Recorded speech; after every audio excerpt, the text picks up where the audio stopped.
Manusia tidak tidur sebagaimana alam maksudkan. Angka dari periode tidur, lamanya tidur, dan kapan tidur terjadi secara keseluruhan berubah oleh pemodernan. Recycle rate tubuh manusia sekitar 16 jam. Setelah tubuh aktif 16 jam, otak mulai gagal. Manusia butuh lebih dari 7 jam tidur tiap malam untuk menjaga kognitif performance.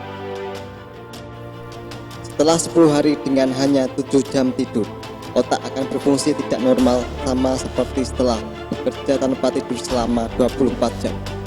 3 malam penuh tidur pemulihan tidak cukup untuk memulihkan performance kembali ke level normal setelah 1 minggu tidur pendek.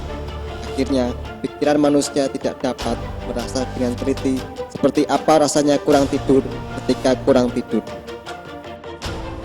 Tidur terlalu sedikit meningkatkan konsentrasi pada hormon yang membuatmu merasa lapar, sementara menekan hormon pendamping yang lain, yaitu sinyal kepuasan makan. Tidur lebih sedikit, maka lebih bertambah Anda untuk makan. Sebagai tambahan, tubuh menjadi tidak mampu untuk mengelola kalori tersebut secara efektif, terutama konsentrasi gula dalam darah. Sangat tingginya level gula darah atau glukos lebih dari berminggu-minggu atau bertahun-tahun mengakibatkan kerusakan yang mencengangkan pada jaringan dan organ tubuh.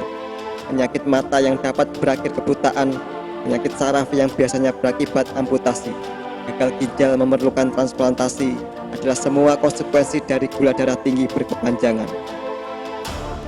Gangguan tidur lebih lanjut berkontribusi terhadap semua kondisi utama psychiatric condition, termasuk depresi, kegelisahan, kecenderungan bunuh diri.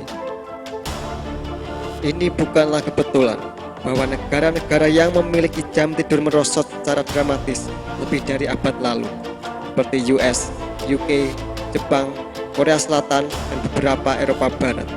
Mereka juga menderita peningkatan terbesar pada angka penyakit-penyakit fisik tersebut dan mental disorder.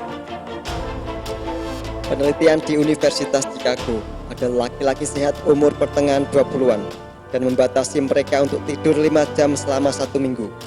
Hasil penelitian menunjukkan laki-laki menderita karena gangguan tidur, terutama sleep apnea terkait dengan mendengkur, secara signifikan menurunkan level testosteron dibandingkan mereka dengan usia dan background yang sama, yang tidak menderita karena masalah tidur.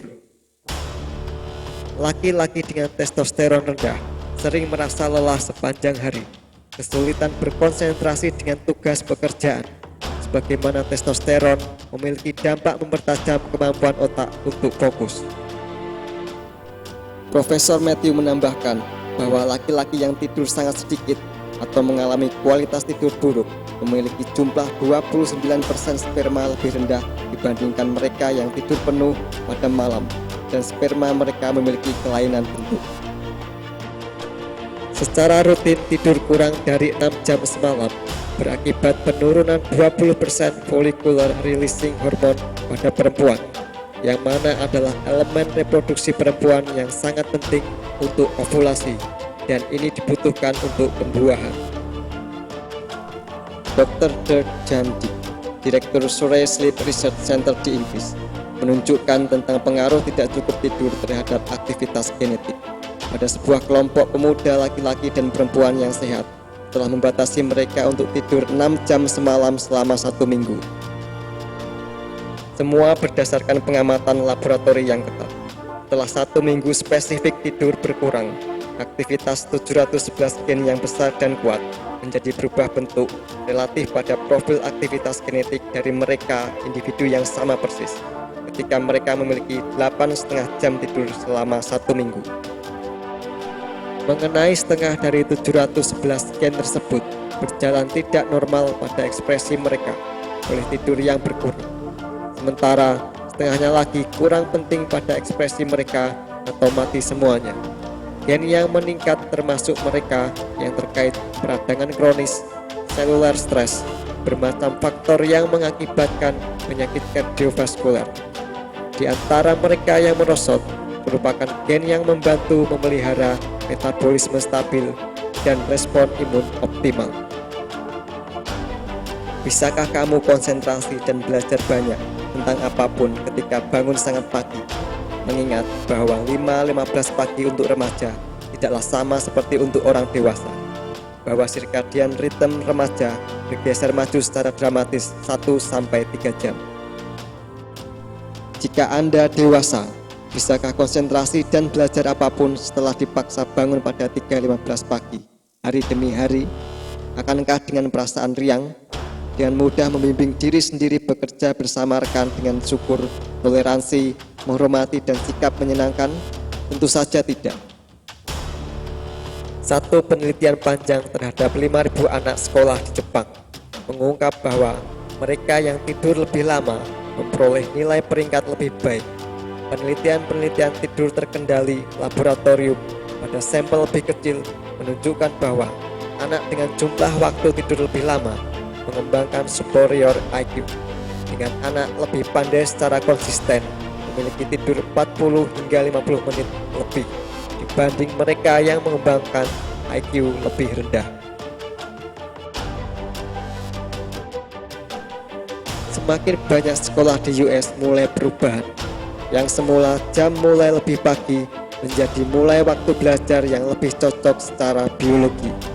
Satu dari awal kasus-kasus uji terjadi di Edina, Minnesota. Di sini, waktu mulai sekolah untuk para remaja bergeser dari 7.25 pagi menjadi 8.30 pagi. Lebih nyata 43 menit tidur tambahan yang para remaja beritahukan mendapat perubahan pada prestasi akademik. Indeks menggunakan suatu standar pengujian bernama Scholastic Assessment Test atau SAT. Hasil penelitian juga mengungkap bahwa menambah tidur yang mana memundurkan waktu mulai sekolah secara mengagumkan meningkatkan kehadiran di kelas, mengurangi masalah perilaku dan psikologi, dan juga mengurangi penggunaan obat-obatan dan alkohol. Ada dua tipe orang melakukan kesalahan utama dari kecelakaan mengemudi yang mengantuk. Pertama adalah orang yang sepenuhnya tertidur saat berkendara. Ini jarang terjadi, namun dan biasanya memerlukan individu tidak cukup tidur secara akut. Kedua, lebih umum disebabkan kehilangan konsentrasi singkat yang disebut microsleep. Ini berlangsung hanya beberapa detik pada waktu kelopak mata sebagian atau tertutup penuh. Pada 2016, AAA Foundation di Washington DC mengeluarkan hasil dari sebuah studi luas terhadap lebih dari 7.000 driver di US. Diamati secara detail lebih dari 2 tahun periode. Mengemudikan dengan tidur kurang dari 5 jam, resiko bertabrakan meningkat 3 kali lipat.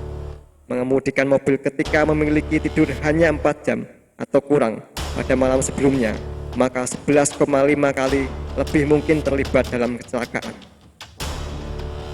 Union County, Florida, Januari 2006. Sebuah bus sekolah membawa 9 anak berhenti di tanda stop. Sebuah mobil Pontiac Bonneville dengan 7 penumpang juga berhenti di belakang bus. Kemudian, truk 18 roda meluncur menuruni jalan di belakang dua kendaraan itu, tapi tidak dapat berhenti. Truk menghantam Pontiac hingga posisi mobil berada di bawah truk dan terus melaju dengan posisi tersebut hingga menabrak bus. Ketika kendaraan melaju melewati parit dan terus bergerak, Pontiac meledak di telan api. Bus sekolah berputar berlawanan arah jarum jam. Ini terus melaju hingga akhirnya berhenti menabrak pohon besar. 3 dari 7 anak di bus terlempar keluar jendela. Semua penumpang di Pontiac dan pengemudi bus meninggal. Pengemudi truk dan 9 anak di bus mengalami cedera serius. Pengemudi truk negatif skala toksikologi tes dan memiliki SIM berlaku. Kemudian terungkap dia baru saja terjaga selama 34 jam non-stop dan tertidur saat mengemudi. Pada mobil Pontiac, semuanya meninggal adalah anak-anak dan remaja. 5 dari 7 penumpang dari satu keluarga.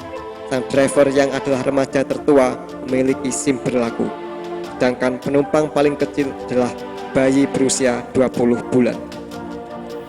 Amigdala, sebuah kunci hotspot untuk memicu emosi-emosi kuat seperti marah dan mengamuk, berhubung pada fight or flight response.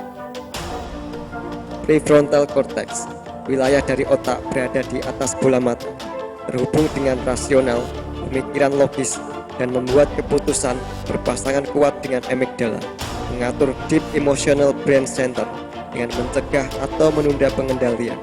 Dengan tidur yang berlimpah satu malam, kita dapat menyeimbangkan antara emotional gas pedal amigdala dan brake prefrontal cortex. Ini yang paling penting. Jika Anda mengantuk saat berkendara, tolong berhenti. Ini mematikan. Untuk menanggung beban kematian orang lain di pundak adalah hal yang mengerikan.